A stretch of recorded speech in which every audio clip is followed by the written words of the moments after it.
Fundação Roberto Marinho apresenta Globo Ciência. A matemática é mais importante que 10 mil olhos. A frase é do filósofo grego Platão, que viveu entre 427 e 347 a.C. Dizem que ele gostava tanto de matemática que mandou até escrever na entrada da academia fundada por ele, lá nos arredores de Atenas, a seguinte advertência: que não entre quem não saiba geometria. Agora me responde uma pergunta: se fosse possível voltar no tempo, você entraria na academia de Platão? Eu sei com certeza quem entraria. Sabe quem é? Adivinha aí, pensa. Leopoldo Narbi, que é o nosso personagem de hoje, da série do Globo Ciência sobre grandes cientistas brasileiros.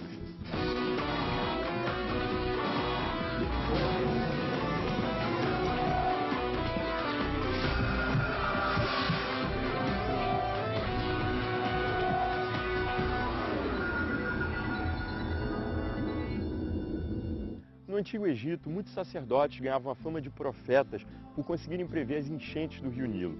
Hoje, os historiadores dizem que, na verdade, as profecias não tinham nada de milagrosas. Eram, na realidade, resultado de medições e cálculos matemáticos sobre as enchentes e vazantes do rio. Por isso, eles são considerados os primeiros matemáticos.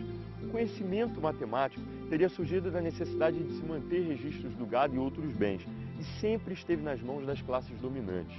Os sistemas mais antigos de escrita numérica que se tem notícia são dos babilônios e egípcios e datam de 3500 a.C. De lá para cá, como dizia Platão, os números governam o mundo. E é o mundo da matemática que a gente vai conhecer agora, aqui, ó, no Instituto Nacional de Matemática Pura e Aplicada, mais conhecido como INPA. Vamos lá.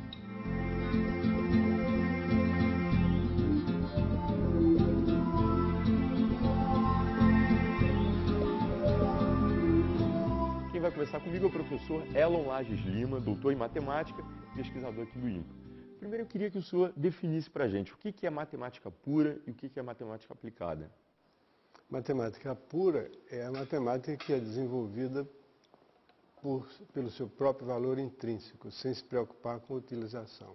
Embora as origens da matemática tenham todas elas sendo provenientes de aplicações de interesse inicialmente de contagem, medida, etc., a matemática se desenvolveu de tal modo que se tornou um objeto de estudos sem se preocupar com as utilizações imediatas. O curioso, o extraordinário, que acrescenta um valor incrível à matemática, é que essas elucubrações do espírito, que são feitas assim como se fosse uma poesia, uma pintura, um objeto de arte que tem matemática tem muito a ver com beleza também, essas coisas, de um modo geral, encontram aplicação no futuro. Então, a matemática pura não visa a uma aplicação prática, é isso? Exatamente. Por exemplo, cerca de 500 anos antes de Cristo, um matemático grego chamado Apolônio estudou as seções cônicas. Ele publicou um livro, As Cônicas, que é um livro que ainda hoje é uma obra que merece respeito. Nesse livro ele estudou as figuras tipo hipérbole, parábola e elipse, que são as seções cônicas. Nessa altura ele não tem a menor ideia de para que serviam essas coisas. Hoje em dia sabe-se, séculos depois, viu-se que Kepler descobriu que os planetas giram em torno do Sol, não numa órbita circular, como se acreditar, mas sim uma órbita elíptica. Já muito antes dele, Arquimedes percebeu o interesse da parábola. E a superfície parabólica, por exemplo, hoje é utilizada na televisão, para as antenas parabólicas, é utilizada nos faróis do automóvel. Qual foi a grande importância de Leopoldo Narbi para a matemática brasileira? Enorme. Leopoldo foi um dos pioneiros da investigação matemática no Brasil. Antes dele existiam grandes nomes da matemática, mas que infelizmente viveram muito pouco. Leopoldo representa uma inovação, uma renovação e inovação na matemática. Foi o primeiro matemático que realmente se dedicou com êxito à pesquisa matemática no Brasil. Vamos aos trabalhos dele, né? Quais foram as principais teorias que ele desenvolveu? Leopoldo estudou, juntamente com Maurício Peixoto, com Mamana, estudou análise clássica. Depois ele enveredou nessa atividade mais moderna, devido ao grupo Bourbaki, e passou a estudar coisas mais gerais, como, por exemplo, espaços topológicos. Aí veio o livro dele, Espaços Topológicos Ordenados, que foi escrito em Chicago e impresso na Universidade de Chicago, mas em português. Depois ele, no prosseguimento dele, ele estudou análise funcional. E, no final da carreira dele, ele estudou funções holomorfas em espaços de dimensão infinita. Professor, tira uma dúvida, né? Quer dizer, uma curiosidade. A gente está vendo aqui vários conceitos, a gente falou de matemática pura, de matemática aplicada, das ideias, né? Dos conceitos que Leopoldo deixou. Agora, por que nem tudo na matemática pode ser explicado? Não, tudo pode ser explicado. Acontece que a explicação envolve palavras. E essas palavras, por sua vez, têm que ser explicadas. Então, você, para falar num certo nível, você pressupõe que as pessoas a quem você está se dirigindo têm conhecimento da sua terminologia. Então, por exemplo, do contrário, uma pessoa que não impossível. tenha conhecimento de matemática, em se tratando de um assunto tão complexo, é impossível ela entender do que se trata? É muito difícil? Eu acho que cabe aqui repetir aquelas palavras de Louis Armstrong. Minha senhora, a senhora perguntou para ele num banquete, o que é jazz, senhor Armstrong? Ele respondeu, minha senhora, enquanto a senhora tiver que fazer essa pergunta, a senhora nunca vai entender a resposta. Quer dizer, você para falar com a pessoa, todo diálogo pressupõe que a outra pessoa tenha um conhecimento do significado das palavras que você vai usar. Se você tiver que definir todas as palavras que você vai usar, você nunca vai terminar, você nunca vai conseguir se encontrar. Professor, muito obrigado pelo encontro, valeu pela entrevista. De nada. Leopoldo Narbin disse uma vez que no Brasil ainda permanece a impressão de que os matemáticos são aquelas pessoas que trabalham isoladamente, com temperamentos bizarros, mentes distraídas e cabeleiras desgrenhadas. Sabe o que eu estou curioso? Como é que seria o dia a dia de um matemático do porte de Narbin, hein? Como é que seria ele em casa? A gente vai descobrir agora. Vamos matar essa curiosidade. Vem cá.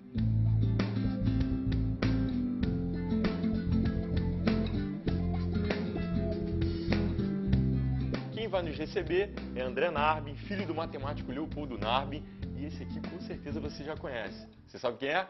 Luiz Nachibin, nosso grande repórter, ou seria Luiz Narbin. Primeiro eu queria entender a diferença de sobrenome de vocês.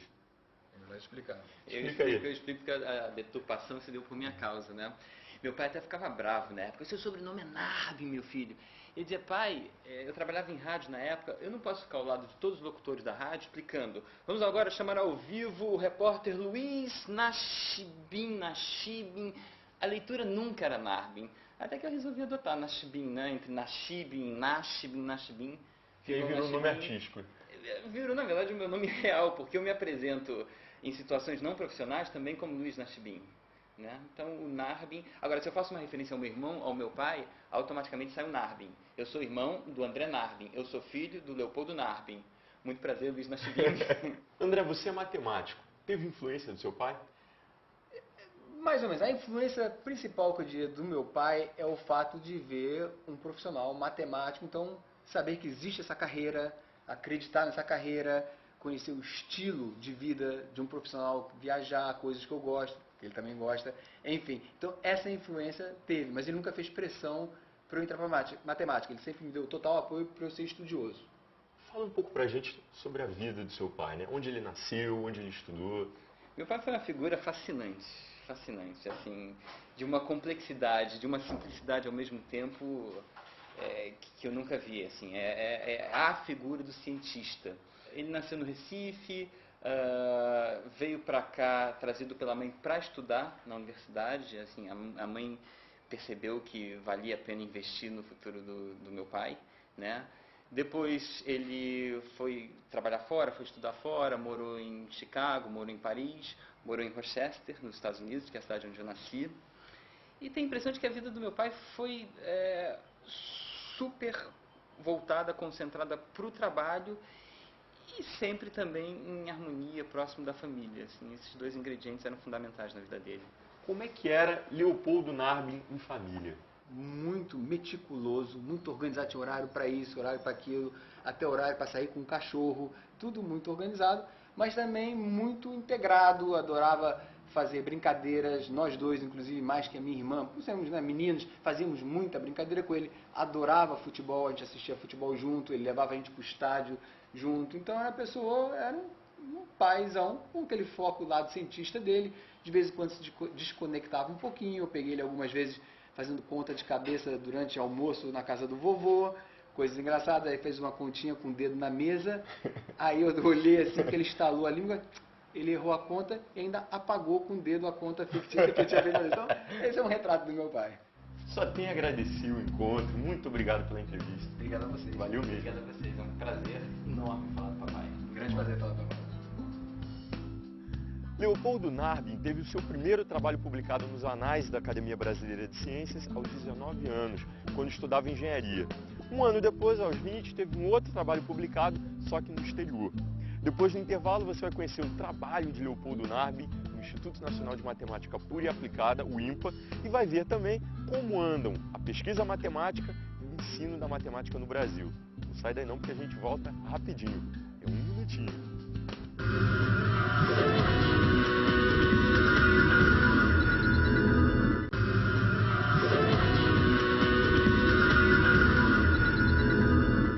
Esse é um dos institutos de matemática mais bonitos do mundo. E a opinião não é só minha, não. É também de matemáticos estrangeiros que visitam o Instituto Nacional de Matemática Pura e Aplicada, o INPA.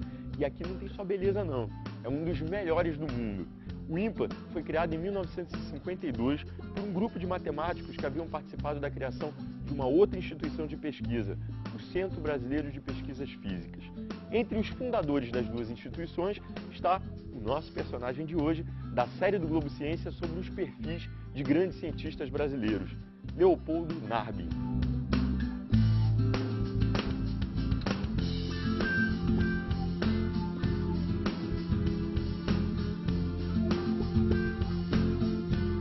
Eu vou conversar com o pesquisador Maurício Matos Peixoto.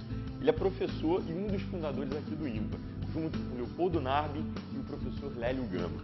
Por que o INPA foi criado? Porque um grupo de Leopoldo e eu, por exemplo, sentíamos muito a falta de um lugar em que se fizesse matemática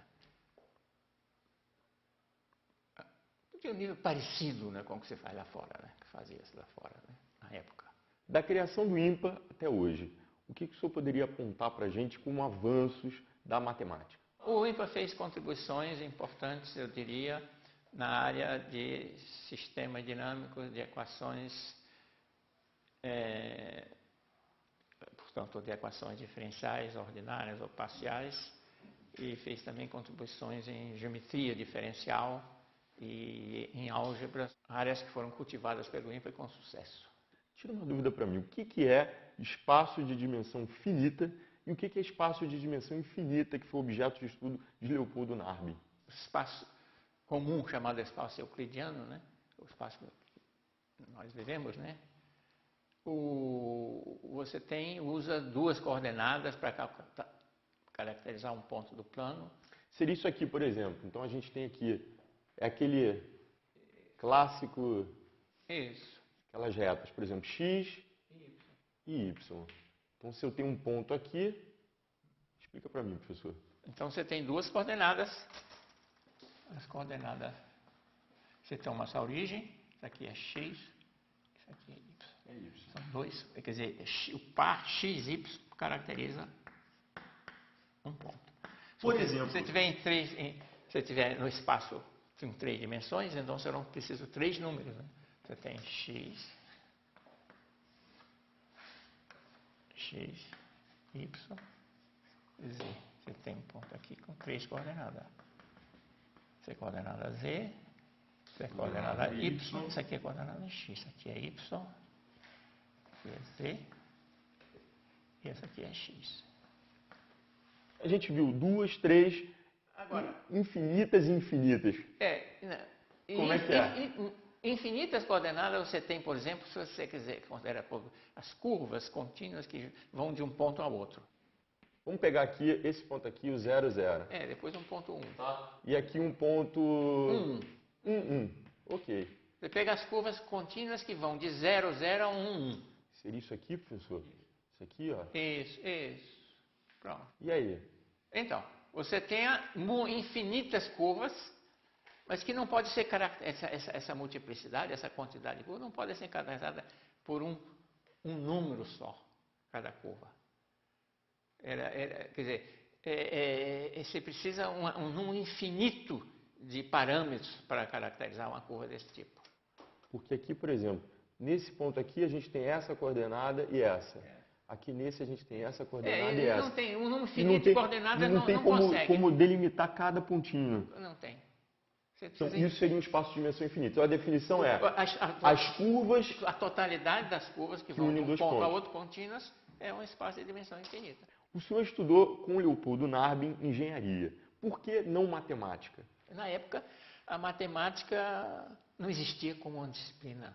Quer dizer, quem fazia área de ciências exatas ia para engenharia. É isso? Quer dizer, ciências exatas engenharia ou química, enfim.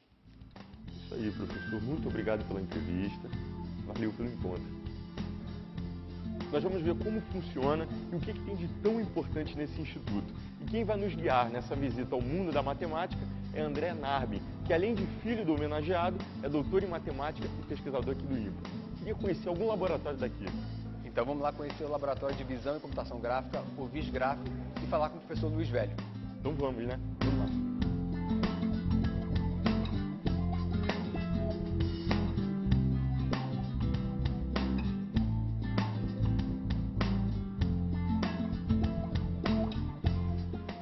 Alexandre, professor Luiz Velho, coordenador do VisGraf. Tudo bem? Você vai fazer o seguinte, eu vou conversar com ele, mas depois eu quero conhecer outro laboratório. Você me leva? Ok, tranquilo. Então vamos lá. Professor, VisGraf, o que acontece aqui? Bem, Alexandre, aqui é o Laboratório de Visão e Computação Gráfica do INPA. E aqui o que nós fazemos é capturar imagens, analisar essas imagens, criar modelos matemáticos do mundo real baseado nessas imagens e depois usar isso para diversas finalidades, como visualização, simulação, etc. Então, essa sala onde nós estamos é o estúdio de fotografia computacional e vídeo digital. Então, nessa sala ela foi preparada para fazer aquisição de dados visuais para ser processados. Então, por exemplo, nós temos aqui equipamentos para captura de movimento de objetos e pessoas humanas para simular. Esse conjunto aqui. Exatamente. Essas câmeras elas fazem captura de pontos no espaço usando geometria projetiva e com isso nós analisamos e conseguimos recuperar o movimento de objetos e pessoas que são utilizados para várias finalidades. Por exemplo, em medicina, em efeitos especiais de cinema, etc. E essa máquina aqui? Isso aqui é uma mesa interativa multitoque. Então, ela é parecida com aquela mesa Surface e parecida com esse dispositivo aqui, que ele consegue capturar a posição do meu dedo para interação. Só que aqui é uma mesa num tamanho maior, onde a gente tem vários programas que capturam a posição do dedo e eu consigo, por exemplo, desenhar aqui, colocar essas pecinhas aqui e com isso a gente consegue criar vários tipos de programas que permitem fazer coisas complicadas. Professor, onde é que tem matemática aqui? A matemática tem em uma porção de coisas, porque, por exemplo, nós temos aqui análise do movimento, então eu preciso fazer processamento de imagem para capturar as imagens que estão sendo mostradas aqui. Eu tenho que fazer calibração aqui, então essa mesa aqui ela está toda calibrada de maneira que a posição vai ser capturada de uma maneira precisa. Então aqui o ponto, quer dizer, aqui a gente tem uma...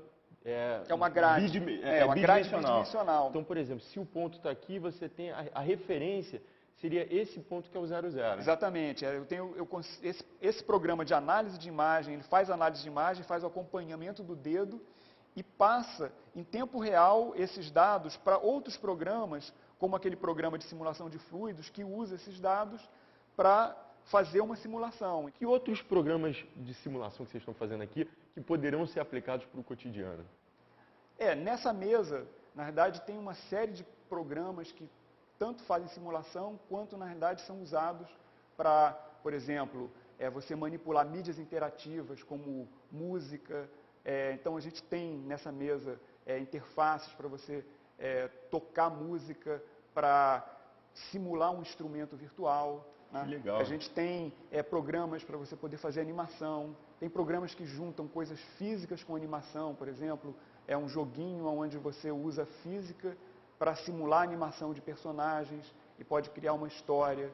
A gente tem programas que são usados para educação, que ensinam a criança a, usando animação, criar histórias com objetos reais. Então você pode ter personagens, né, que são usados, né, de maneira tangível. Então você tem o recorte de um personagem que a criança coloca em cima da mesa e esse personagem é entendido pelo computador e você tem uma correspondência entre o objeto real e o objeto simulado no computador. Muito obrigado pela entrevista. Obrigado a você. E agora eu vou reencontrar o André Narbi. Vamos lá. Oi, André. Com licença. Estou de volta. Que trabalho que é desenvolvido aqui nesse laboratório? Bem, o nosso laboratório é o laboratório de dinâmica dos fluidos. Então a gente trabalha com matemática aplicada a problemas de dinâmica dos fluidos. Então temos 2 professores que fazemos parte desse grupo, tem um terceiro que está nos Estados Unidos no momento, e eu, por exemplo, trabalho com ondas na região costeira e o meu colega, o professor Dan Marquezin, trabalha com reservatórios de petróleo. Aqui no INPA, além de pesquisas, que cursos que são ministrados aqui? São ministrados cursos de mestrado e doutorado, então cursos só de pós-graduação. E os cursos no INPA são cursos que um aluno que não é aluno do INPA até pode fazer gratuitamente, pode se inscrever no curso como aluno de curso livre, mas o nível é altíssimo, porque é um nível de mestrado e doutorado, e pode fazer cursos, a maioria deles em matemática pura, ou seja, matemática abstrata, no qual o INPA tem vários grupos de grande destaque internacional, ou nos grupos de matemática mais aplicada, como o do VisGraph, computação gráfica, o nosso de dinâmica dos fluidos, que também temos uma ótima inserção internacional. Vamos falar um pouquinho do ensino. Como é que está o desempenho dos estudantes de ensino médio e fundamental em matemática? Bem, é um pouco o reflexo do nosso Brasil, assim, a diversificação que nós temos. Nós temos alunos de altíssima qualidade, mas infelizmente nós temos também muitos alunos que precisam de uma educação melhor. E isso, vários esforços são feitos nessa direção. Do nosso ponto de vista aqui do INPA, um esforço interessante são as Olimpíadas de Matemática, tanto a OBM, que é a Olimpíada Brasileira de Matemática, como a OBMEP, que é a Olimpíada Brasileira de Matemática nas escolas públicas. E no nível universitário é a mesma coisa, temos o INPA e vários outros centros de muita boa qualidade e inserção internacional na matemática. Quais são as maiores dificuldades dos alunos? Olha, da minha experiência, do meu ponto de vista, eu acho que elas vêm, digamos assim, simplificando em 2 componentes. Uma, a motivação do aluno e um pouco também esse medo que todo mundo tem da matemática. Eu acho que muito desse medo que todo mundo tem da matemática tem a ver com o ensino da matemática.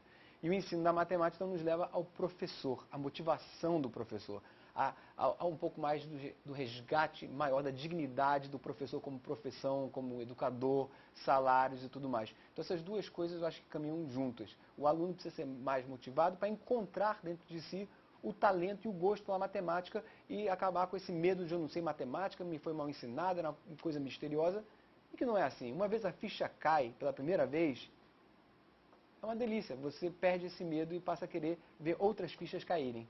Que soluções que você aponta para a melhoria da matemática no Brasil? Olha, eu acho até que o Brasil já tem tomado algumas providências, digamos assim. Essas Olimpíadas têm atraído muitos jovens. O Brasil tem a maior Olimpíada do mundo, com, sei lá, hoje em dia mais de 15, 18 milhões de alunos. Isso já cria um novo interesse pela matemática.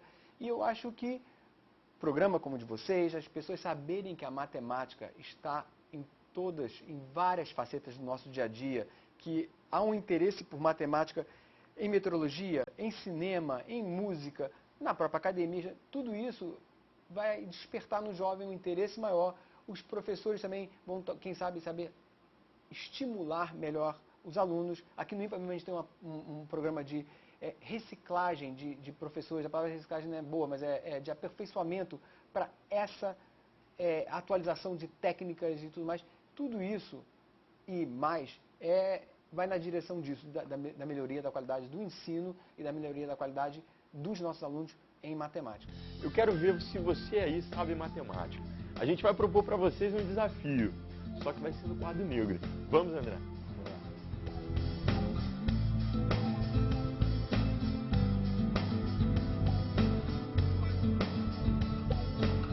Eu queria que você contasse pra gente agora o desafio do tijolo. Bem, o desafio do tijolo, que uma vez me perguntaram, é o seguinte: um tijolo pesa 1 quilo mais meio tijolo. Quanto é que pesa o tijolo? Difícil, hein? Peraí. Um tijolo igual a 1 quilo mais meio tijolo. Não sei. Isso é simples. Essa ele vai explicar pra gente. Um tijolo pesa 1 quilo mais meio tijolo. Ah, André, isso é uma equação, né?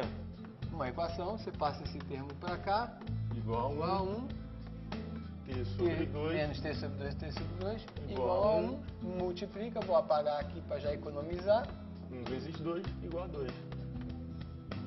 2 quilos. Muito obrigado pela entrevista. Valeu, Prazer. André. Gente, até a próxima.